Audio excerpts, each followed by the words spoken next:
Hello, and welcome to today's special webinar event on leveraging automation to defend against ransomware. Today's webinar is sponsored by Rubrik and produced by Actual Tech Media. My name is Scott Becker, and I'm from Actual Tech Media, and I'm excited to be your moderator for this special event. And now, before we get to today's great content, there are a few things you should know about this webinar. First off, we want this to be a very educational event for you, so we encourage any and all questions in the questions box in our in our webinar control panel. Not only will we have people responding to questions during the live event, but we'll also have a dedicated Q&A session at the end of the event where we'll discuss in greater detail some of the top questions that you ask. Second, in the handout section of your control panel, you'll find that we're offering several resources for download. And I encourage you to check out those sites and handouts and share them with your friends and your colleagues. Third, at the end of this webinar, we'll be awarding a $300 Amazon gift card to one lucky attendee on the live event. So if you're the winner, you can optionally donate the value of that gift card to one of our selected charities. And thanks to generous prize winners on the actual media events in the past, thousands of dollars have been donated to charity. So thank you in advance if you choose to do so today. The official prize terms and conditions of today's prize drawing can be found at actualtechmedia.com. Just scroll to the bottom and you'll find the prize terms and conditions link there. And finally, one of the best benefits of this event is the opportunity to ask a question of our expert presenters.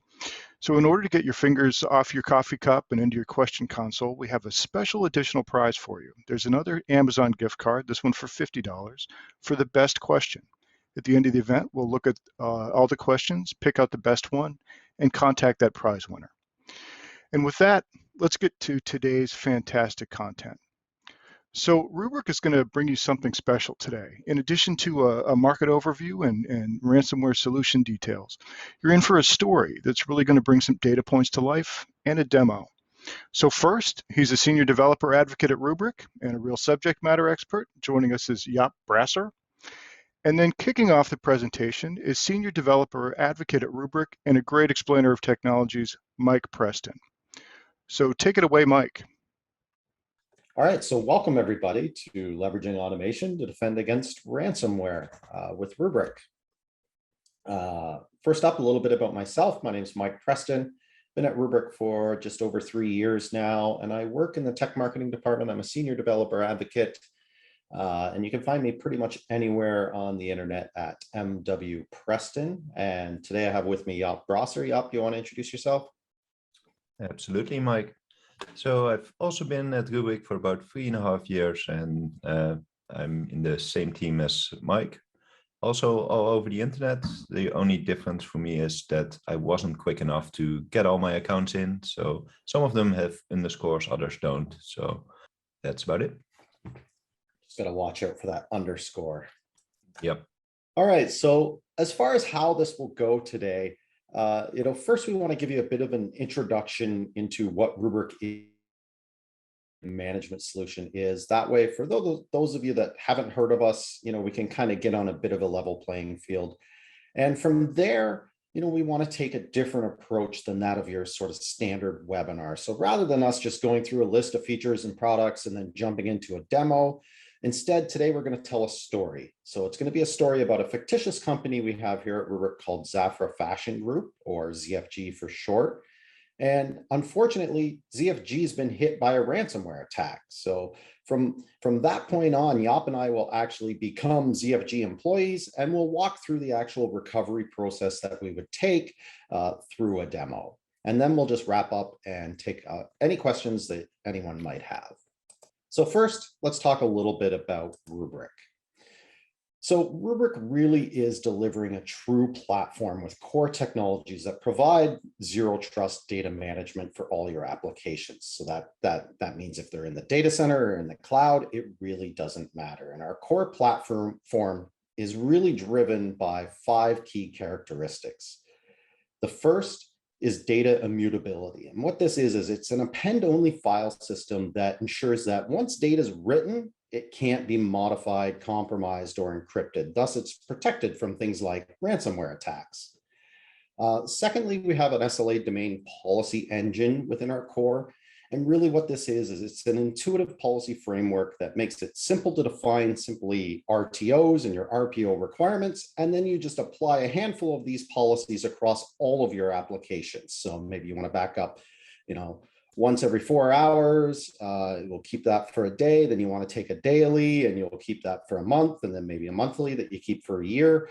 And really what the SLA domain does is allows you to define these things, and it eliminates the hundreds of backup jobs that you might have, as a backup administrator now. So this frees up your time to work on more higher value add projects.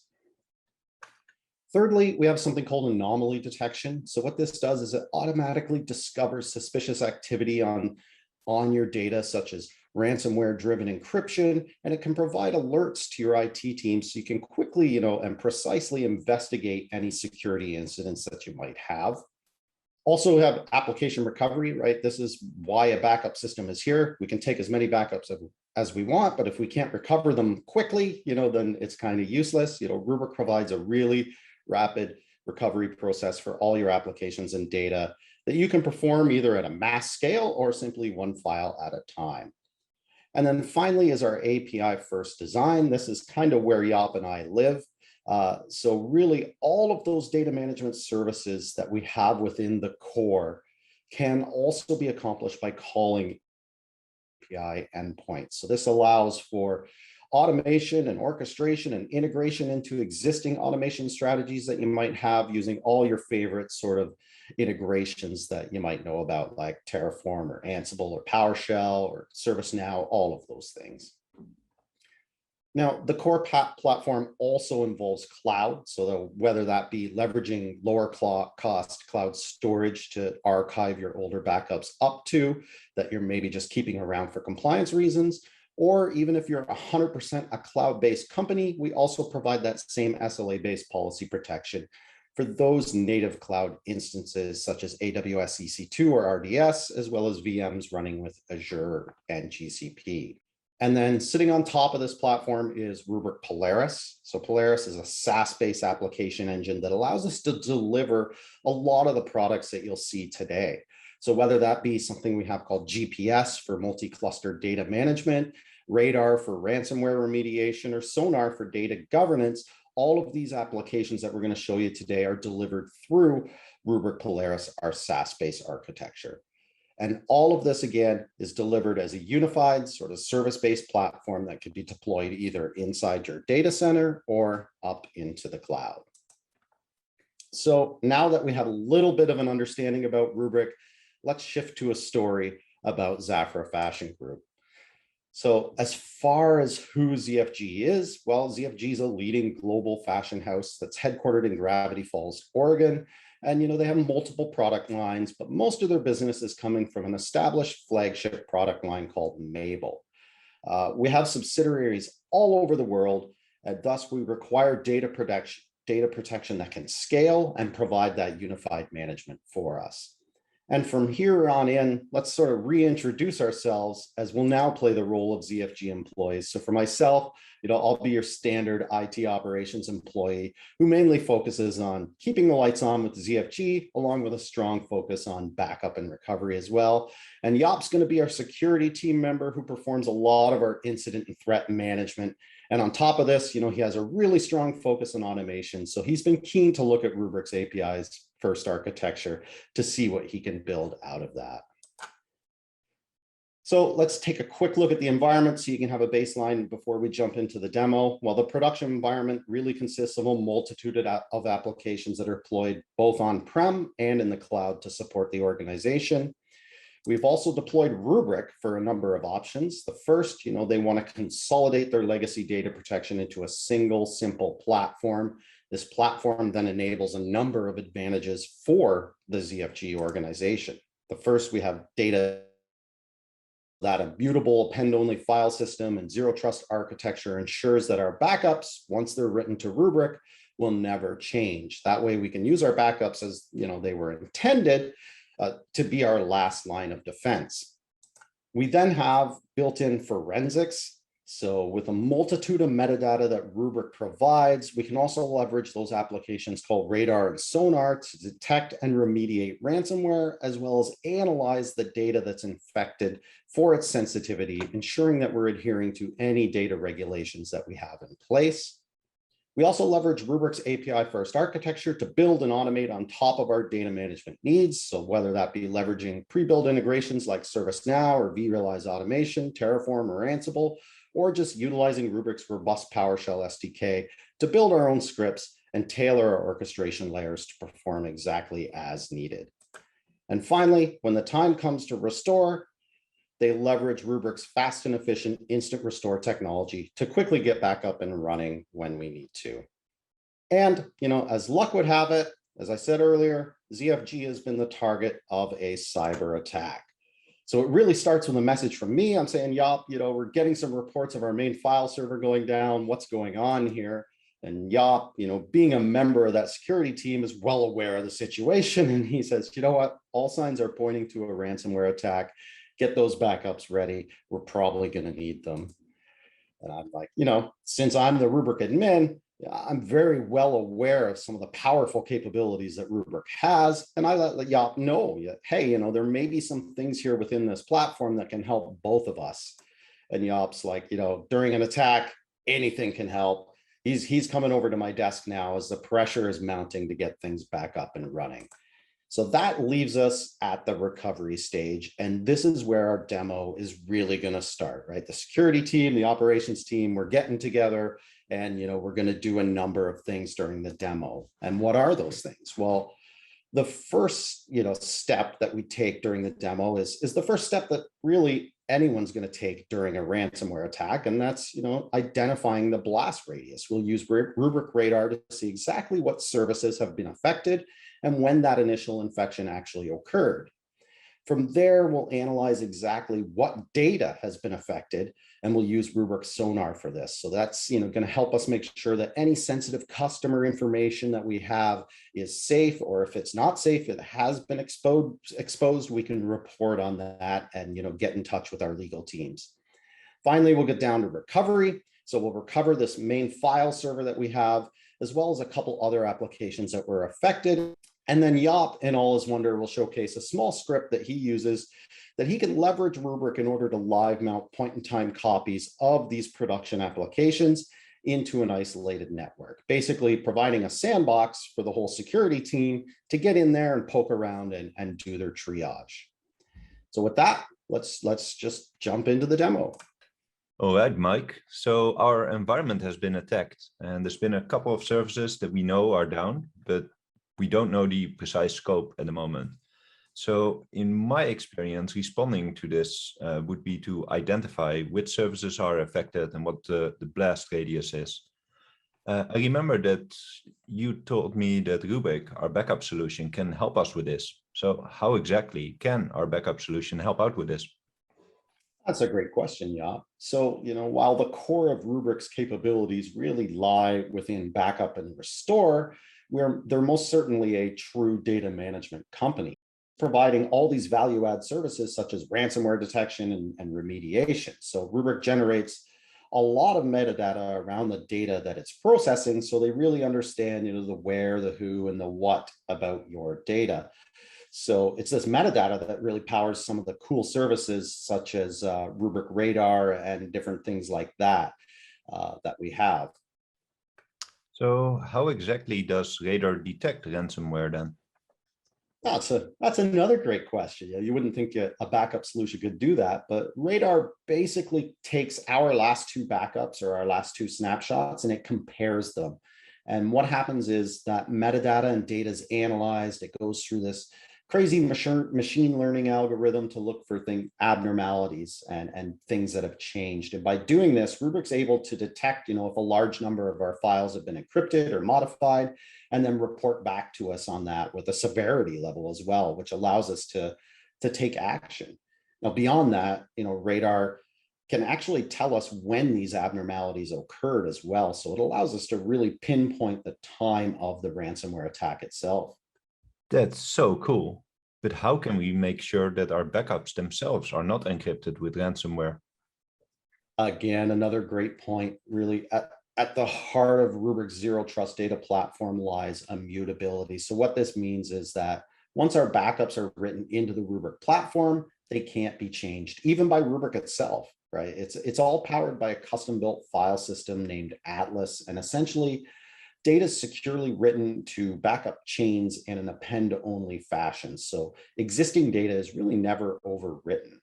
And furthermore, all of that data in the underlying file systems never exposed in a write mode over common protocols like SMP or NFS. So there's no way for ransomware to simply go out and discover open shares or anything like that with the Rubrik platform. And on top of all this, all the communication both in and out of the Rubrik cluster, along with even communication within the cluster itself, is completely encrypted, authenticated, and authorized.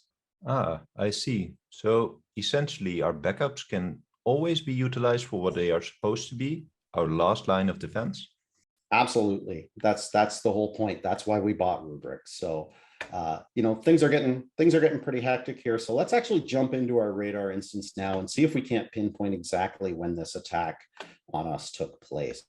All right, but before we dive into that, I have one more question. I've used Rubrik before, but it looks slightly different from what is currently on your screen. What's the difference here? That's a great observation. So we are in Rubrik and we aren't in Rubrik. So what I'm logged into right now is something called Rubrik Polaris. So this is basically Rubrik's SaaS-based offering. This is where we're seeing all the new applications and services being delivered to.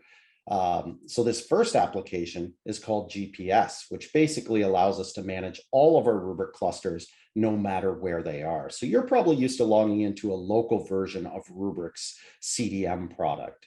Basically, Polaris GPS just acts as a single management plane for all those individual Rubrik clusters that we have deployed. So we can see all the things here, like all the events rolled up across our clusters, how compliant we are in terms of the various SLA domains that we have deployed throughout our environment, and things like that. Oh, that seems like a huge time saver. Back when I used Rubrik for the first time, we had to individually log into each cluster and take a look at the events. And Polaris seems to take some of the hassle out of that. Yeah, it certainly does. Jaap. And speaking of events, we can see one here that we do have an anomaly event detected. So this is an alert from Radar stating that we do have some suspicious activity occurring. So why don't we dive into this now? So right away, we can see our file server here listed, one of the services that we know is indeed been affected. And we can get a little more information by drilling into it. So we can see that Radar has detected a number of anomalies. So a number of files that have been created, deleted, and modified, as well as high levels of encryption. So I would say this is a sure staple of a ransomware attack. So within seconds here, we've already retrieved a relative time frame around when the attack took place, along with sort of the severity of the attack. That sounds great and all, but it seems to be applied on an overall object level. But my task is to report on exactly what files have been affected. Telling upper management that a file server has been affected is not going to be enough. They're going to want to know exactly what files on the server have been encrypted and what files have been affected. Yeah, of course they are. I have the exact same upper management as you, so I know what they want. And of course we can get that information, Drilling in here, we can see exactly what has been affected. So we can browse through these folders here, and we can see that it is indeed our file share directory, which has been attacked. So, this is really one of the huge benefits that I find of Radar. We can quickly see exactly where the ransomware has spread to and what it has impacted. Ah, that's exactly what I was looking for, Mike. Your expertise is really shining too at this moment. This will definitely save me a lot of headache to having to restore a bunch of point-in-time copies and then manually inspecting them to find out where the file was changed and what my last good point-in-time recovery was. So when speaking about restores, I think we should probably get this service back up and running. What kind of options do we have available here? Yeah, I think you're exactly right. We should really get things recovered.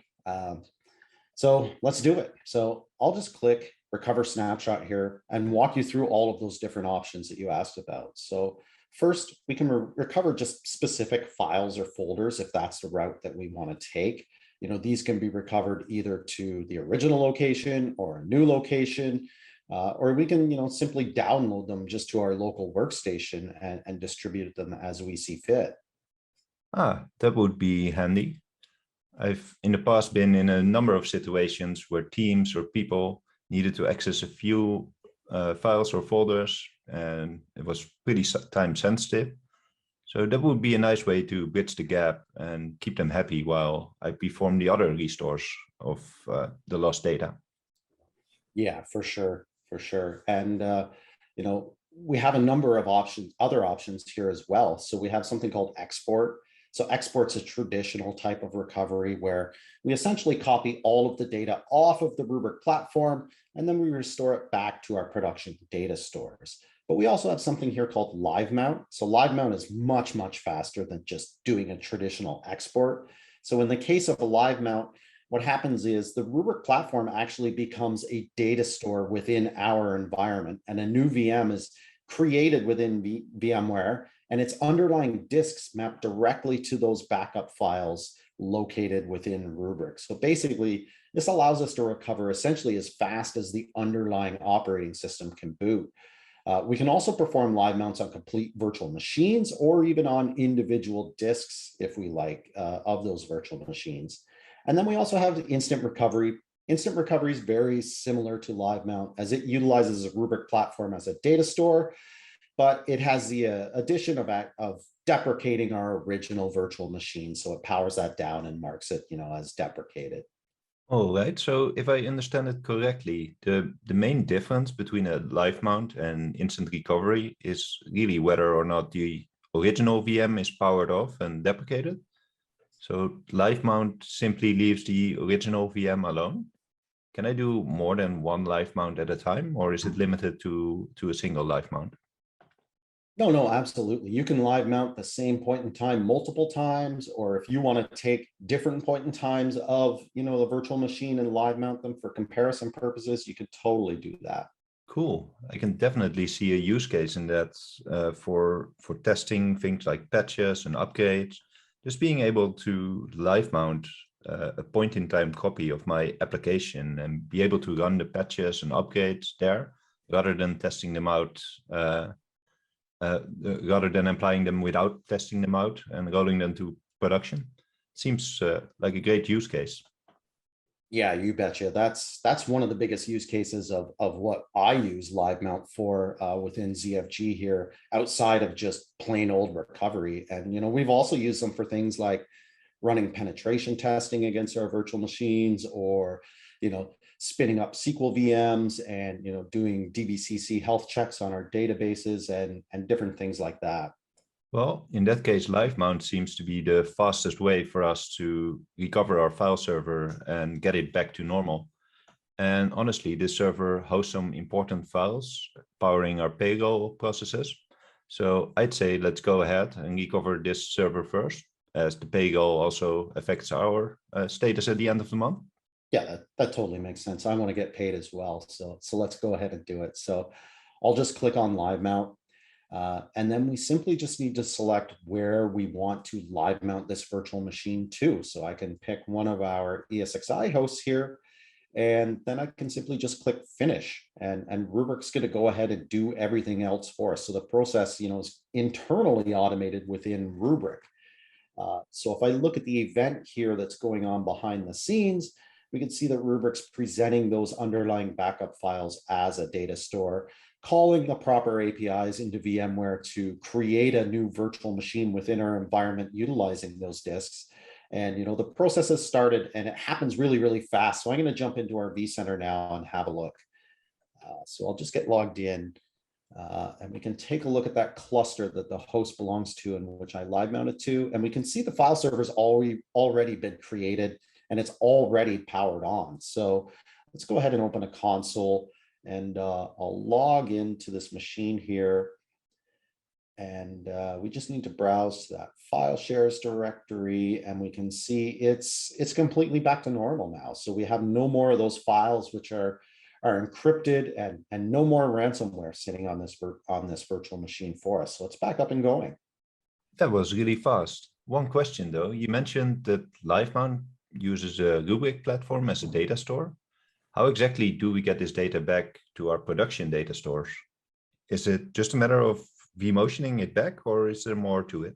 Nope, that's all it is. Basically, LiveMount allows us to quickly get up and running. We can give access back to, to the rest of the organization here as fast as possible. So, we can go ahead and tell payroll, hey, this machine's up, go ahead and run the payroll processes and make sure we all get paid. But then, tonight when things are a bit slower, we can simply just storage vMotion or migrate this virtual machine back to our storage array. Cool. It seems that the radar really speeds up the process. But I'm faced with one additional request from my manager, though. It's always the manager. Apparently, the legal team wants to know exactly what data has been affected. I mean, I could give them a list of files, but they're going to want to know if any of those files that were exposed contained any sensitive information. Normally, I would just take a look manually and try to establish what kind of scope we're dealing with, but it's always been a tedious process. Is there anything Rubrik can do? Is there anything available for that?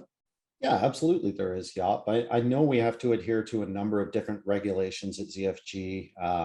I'm not sure exactly what they all are, but I do know that that's why we've decided to leverage another Rubrik service called Sonar. So Sonar allows us to basically identify what exactly lives within our data and files and report on that. That sounds awesome. Exactly what we need. How about you take the driver's seat and we can take a look? Yeah, sure thing. So I'll just flip back to our Polaris instance here and jump into an application called Sonar. So right away, as this screen comes up, we can see that Sonar's found a bunch of data that's being classified as sensitive. And if I head to all our objects that are monitored here, we can see, yep, there's our file server there. It's part of this list, and it does contain some sensitive hits. So we'll drill in with that same sort of folder browse like Radar had, and we can drill into exactly where these files are located, and we can see exactly what classifications that these files belong to. So in this case, we had a ransomware attack on our file server, which contains a bunch of data classified as US financials, PII, and PCI. Yeah, this is probably something our legal team would want to know about, the fact that, we've had a ransomware attack and these types of files with this type of data has been, touched and affected. So we can easily download just a CSV of the affected files here and send that across to them. This is perfect. This is exactly what I need to provide them with. That being said, out of curiosity, I see it says users here. Will it actually tell me who has access to this data? Yeah, this is a relatively newer feature within Sonar. So if we click on users, we can actually see who in the organization, like those users and groups, have been permitted access to this data. And this is really what drives sort of the sensitivity or the risk of the data. So if we had open shares on some of these file shares here, thankfully we don't, but if we did, it would get classified as a high risk rather than a low risk. So that's quite nice. A lot of the times in the past, when I was triaging different kind of attacks, it's always good to know who had access in the past, but it's always a struggle to get that information. And a lot of the ransomware plays on vulnerable Active Directory accounts. So this would definitely help me put those two things together a lot quicker. So are you able to show me what kind of classifications we are able to scan for? Yeah, sure. I'll just head up to the management button here, and then I'll click on the analyzers. And we can see here, these are all of the built-in analyzers within Rubrik Sonar. So, all of those popular ones like PCI, credit card numbers, passports, social insurance numbers, all things like that are all included within Sonar to scan for.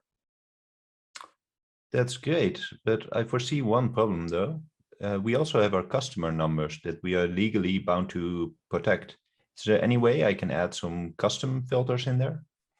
Yeah, for sure. You can just simply, if we go to add analyzers here, we can see we have the option of really adding anything we want. So as long as we can classify it with things like a regular expression or a dictionary list, we can have Sonar go ahead and scan all of our data for that. That's perfect. Although I guess that means it's time to level up my regular expression skills, because those things are one thing that I can never get right on the first try. One last thing though, how did legal approve the use of Sonar? I mean, I thought we had a pretty strict protocol around where our sensitive data is allowed to be located. My guess is that the Rubrik SaaS offering is not on that list. Ah, I see where you're going. Yeah. So the thing is, the data itself never leaves the four walls of our data center. So all of the processing and drilling into the data to do all those searches and looking at the metadata, that's all done on premises. So only metadata is actually sent back up to Polaris. So Sonar does have a preview feature here. And when I click on this, it allows us to see inside some of these files that it's identifying as being sensitive. And as I click on this, you can see it sends us back to our on-premises version of Rubrik to display the results. So the data itself, the sensitive information itself, is never actually leaves our data center. Only metadata is sent up to Polaris. I see. That definitely makes sense. This ensures that we are always compliant. So we've taken care of our file server, and we were able to respond to the request from our legal team. To me, that seems that only leaves one last application that we need to get recovered. So here is the app. As you can see, it's made up of two VMs, a web server and a SQL backend. And as you can see, I brought up the SQL backend, but we have some issues here. Oh yeah, that doesn't really look good at all. Let me jump back into Polaris and we'll restore that. Sounds good. But we can do this without Polaris. I know that a lot of times during an attack like this, access to the internet tends to be affected as well.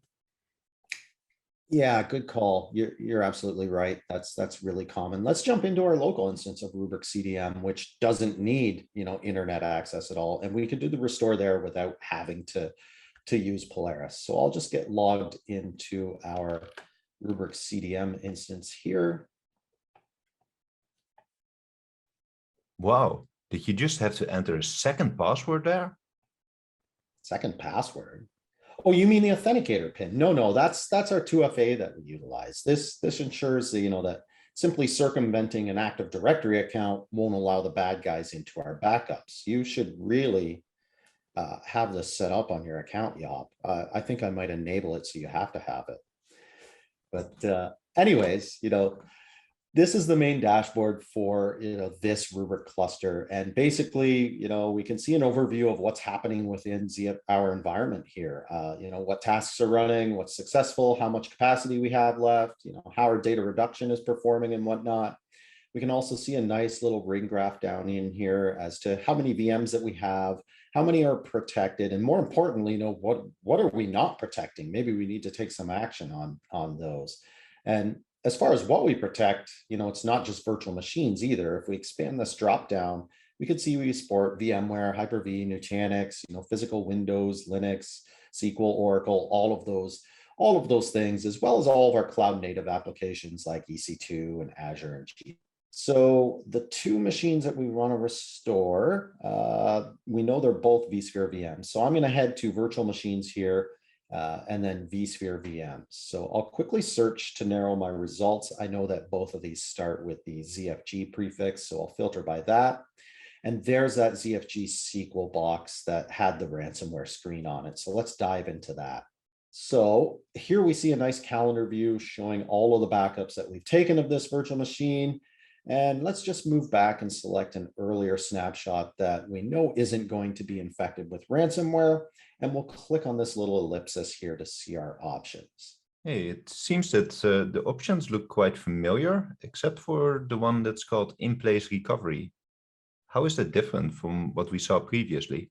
Oh, right. I forgot we had this. In-place recovery is new within the latest Rubrik release. And basically what it does is it allows us to restore only those blocks which have changed, and it restores them back to the original virtual machine. So as you can imagine, this really saves us a lot of time when we need to restore virtual machines, especially those with large disks and very little change rate. So only the changed blocks need to be copied back to the source.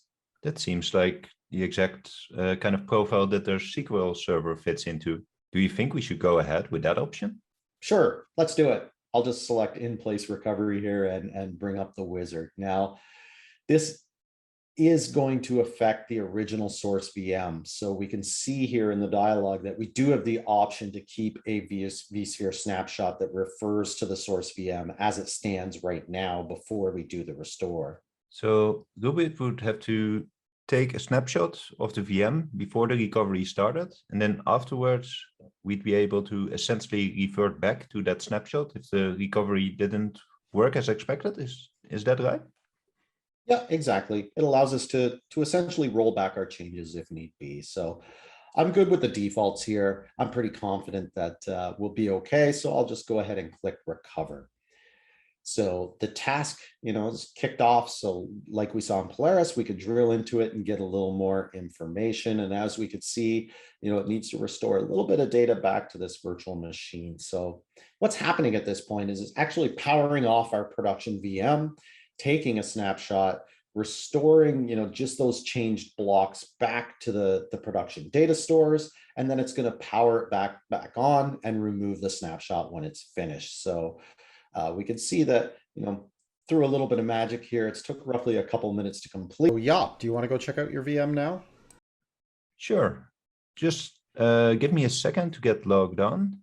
And there we have it. No more lock screen, no need to pay the ransom.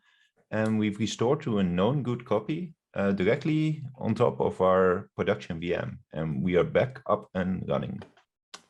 So all of this really got me thinking. Quite often I'm asked to do root cause analysis and do a triage on these kind of attacks. And I think I might have a scenario where I could use LiveMount to create a copy of our production services, but then within an isolated network. Would you mind if I just try a couple of things out? No, not at all. I'd love to see what you have in mind. All right, so here in VMware, you can see that I've created a new VM network called VM Isolated, and it has absolutely no uplinks. So it's completely separated from our production network. So what I was thinking is that after you explained how LiveMount works and the point-in-time copies, you could actually deploy a point-in-time copy of not just the SQL server, but also the web server, and put them together in that isolated network to do some root cause analysis and to be able to go to the playbook of the attack itself. Yeah, that makes sense. But wouldn't a big problem be connectivity? Since these are exact duplicate copies of our production VMs, they're going to be IP'd the exact same. Thus, they're going to be looking for a certain gateway, which, doesn't exist inside your isolated network, does it? That's true, but in fact it also does, because what I've done to the magic of networking, I've created this small Linux-based net router. Essentially, there's just a network interface attached to our production network. So I have access into it, and the other interface is attached to the isolated network. So the IP on that isolated network is the same as our production gateway. And I've created the IP table rules and the firewall rules to ensure that the traffic isn't bridged to those NICs as well. Ah, interesting. So that way, when you live mount it into that network, the VMs will actually see their gateway and be able to talk to each other. That's pretty cool. Yeah, let's jump into the UI and do some live mounts into this and see if it works.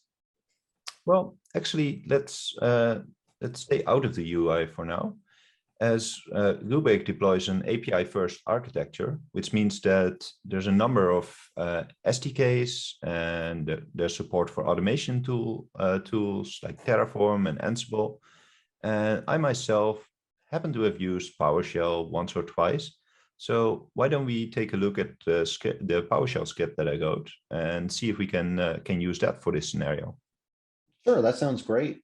Having automation built around this would really ensure that we're always performing the tasks exactly the way we want them to go. Cool. So let me just give you a little bit of an insight into what I've put together here.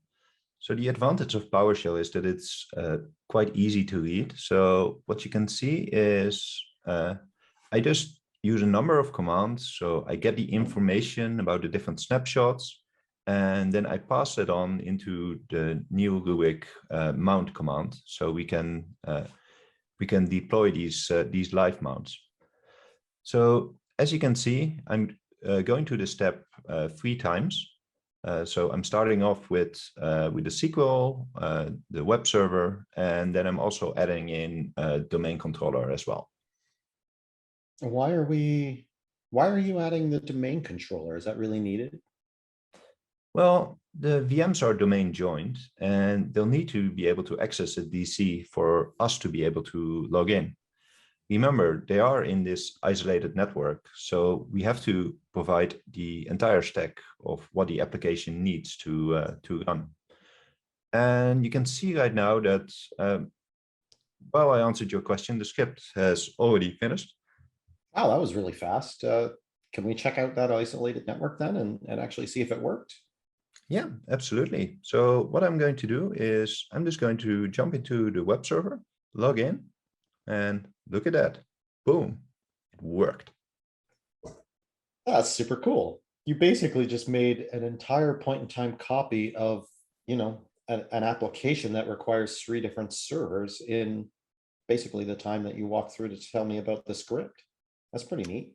Yeah, absolutely. And the neat thing about this is that I could also deploy this as many times as I wanted. And you can see that because we built this isolated network, we can also grant access to the rest of the security team. So the task of triaging and investigating this attack doesn't just solely lie with me. Other team members can also poke around, look for signs of ransomware or how the attack was actually executed.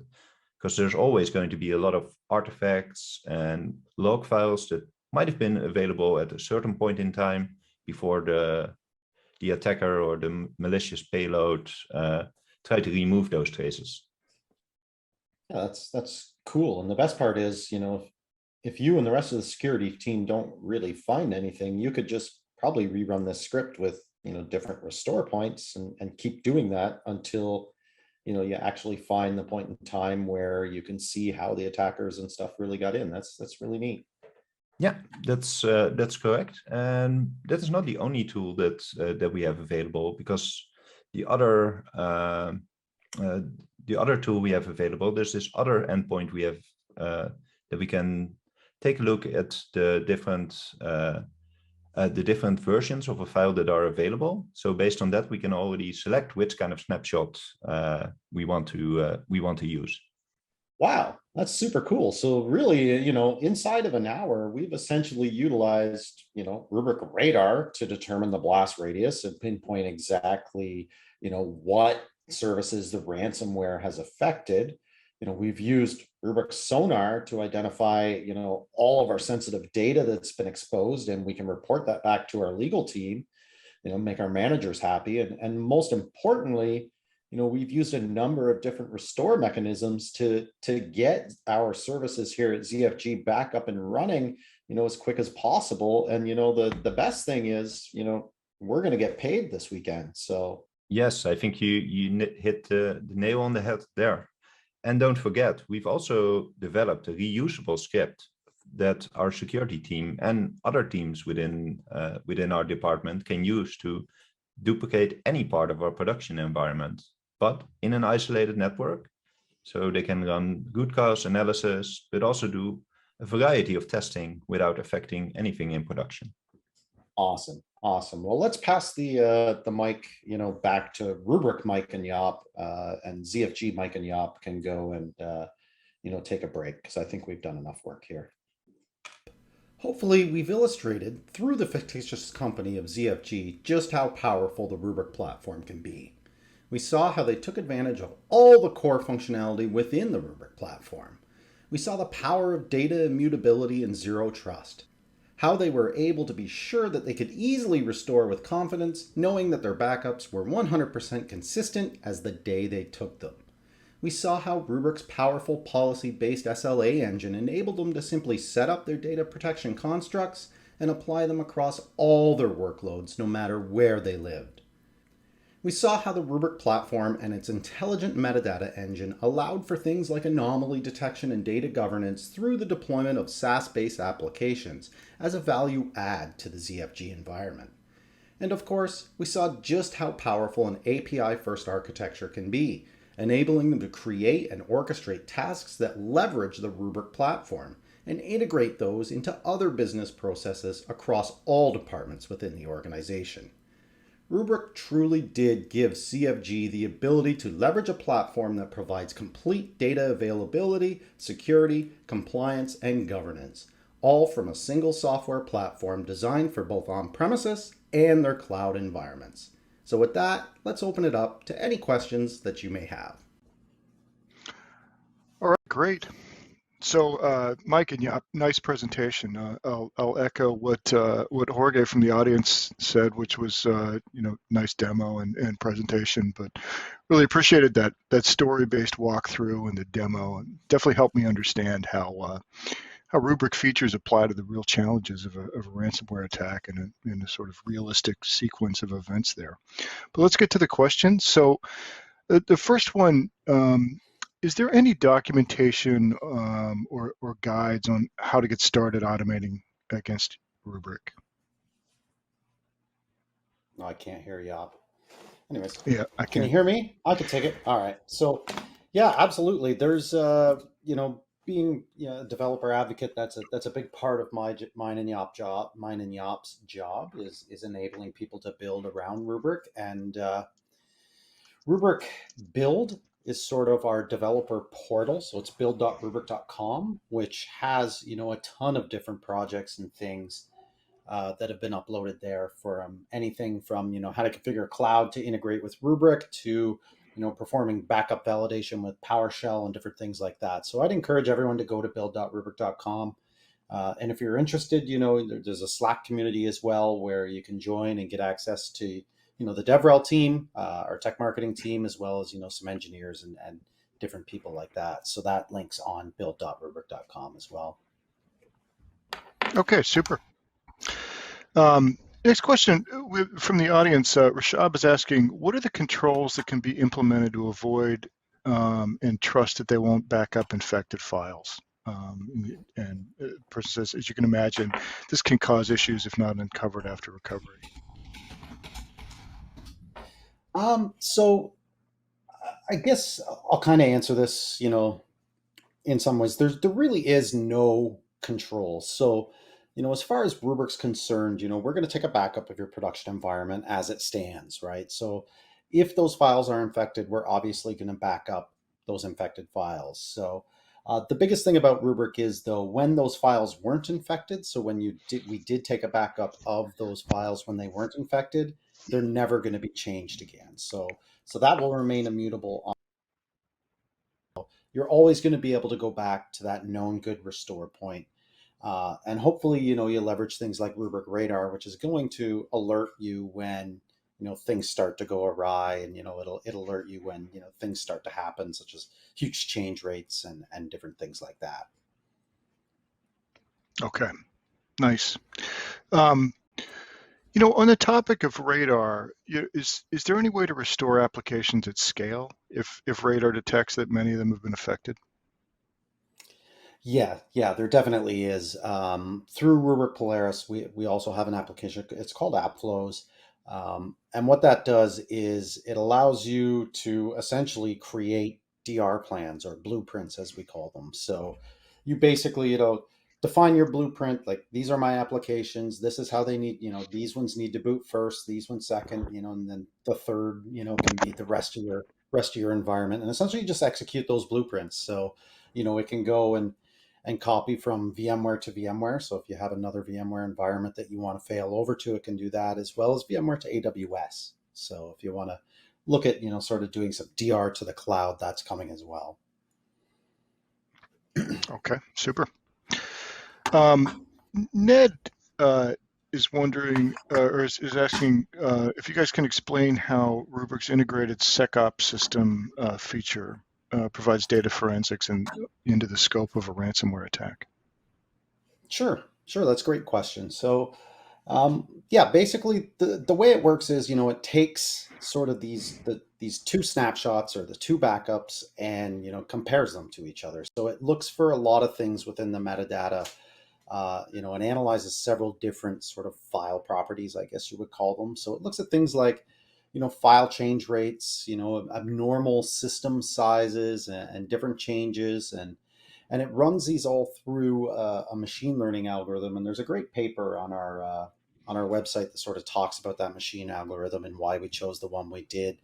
And it runs them through there in order to detect anomalies. So once an anomaly is detected, Rubrik determines this is unusual, and basically can issue the alerts either by email or through the UI, or with integration with different systems like Palo Alto's XSOAR and different things like that. Okay, great. So a lot of the presentation today was about automation. What are some of the other use cases around automating against ransomware with Rubrik, or just automating Rubrik in general? Sure. Yeah, there's plenty. And again, I'll redirect everyone to build.rubrik.com. We place all of our sort of highlighted integrations, but being an API first architecture, we can essentially integrate into anything. So I mentioned Palo Alto's XSOAR. We have integration into Splunk. So if you want to start analyzing logs and different things in Splunk, you could do that. But a lot of the bigger ones on there are things like backup validation with PowerShell. So being able to take all your backups, live mount those, and then run some different tests on certain things to see, are my backups actually going to be restorable and things like that. And then integration into all of those sort of automation tool sets that everybody loves. So things like Terraform and Ansible and Python and Go and all of that stuff. So there's definitely a lot up there on build.rubrik.com. Actually, one that I'd like to highlight is something called Roxy, which is a really cool way to start integrating into APIs and getting used to APIs. So Roxy is basically a chatbot, which essentially you could start talking to your Rubrik cluster from within Slack. So you could DM your Rubrik cluster and say things like, how much storage do I have left? Or can you take a backup of this VM? And Roxy will in turn go out and call the proper APIs to actually perform the stuff and respond back to you. So it's a really cool project for anyone that's looking to, get started. You don't need Rubrik for it. You could connect to essentially any API as well. So very cool. So that was build.rubrik.com, and Roxy, how's that spelled? It's ROXIE. ROXIE. All right, great. Yeah, there's a PowerShell version of Roxy, and there's an AWS built with like Lex and Lambda, and actually like an Alexa skill as well that you can create with Roxy. So different versions of Roxy. Nice, great. And I think we've got time for one more question here. Can you go into a little more depth around what you mean by zero trust? Sure. So zero trust, is something we've been talking about Rubrik about zero trust and about immutability for a while now. And it's just been sort of the last year and a half that ransomware has really, came up into the news, and it's been a big, huge problem. So we're really, really well positioned with our product because, we've focused on this since day one. So when we say zero trust, it's essentially a whole tool or a whole bunch of different portfolio, I guess, of different features. So there's zero trust, like making sure that, all the services are authenticated and authorized before they can communicate with each other within the nodes. Even inter-node communication, services talking to each other on one single Rubrik node will need to be authenticated. But it also involves the immutability piece, right? That's the big one. That's our custom built file system, which can't be changed once you write the data.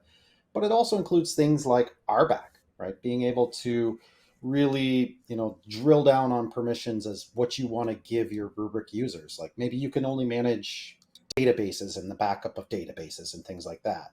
Or maybe this person can assign SLAs to certain objects or, assign those data protection policies, but you don't want them to change those data protection policies. And there's things like SLA retention lock. So you can lock a data protection policy so nobody can actually change that in a way that's going to negatively affect your retention. So nobody can say, oh, I'm going to change it from keeping a year's worth of data to 1 day's worth and essentially wipe out, a year of data. So you can lock that. And in order to unlock that, when you set that up, you specify 2 different people at your organization, and Rubrik support needs to be in contact with both those people in order to unlock that SLA. It really is a pretty solid thing. And then there's things like just multi-factor authentication, right? Often Active Directory accounts, that's how the ransomware gets in the initial spot and spreads. So, if you have Rubrik hooked up to Active Directory, it's going to go and prompt you for a username and password, and then, a security token as well. So, there's a number of different things that sort of fit under that zero trust umbrella. All right, fantastic. Well, that's about all the questions that we have time for today. Before we wrap up, I have one more piece of business. It's the Amazon gift card and prize drawing. And the winner of the Amazon $300 gift card is Steve Gray from Missouri. So congratulations to Steve. And with that, on behalf of the Actual Tech Media team, I want to thank Mike and Jaap for putting together a really informative presentation and for all their insights in the Q&A. Thanks a lot. Yeah, thank you. I'd also like to thank Rubrik for making this event possible. And last but not least, I'd like to thank all of you for attending and for your questions. So that concludes today's event. Have a great day.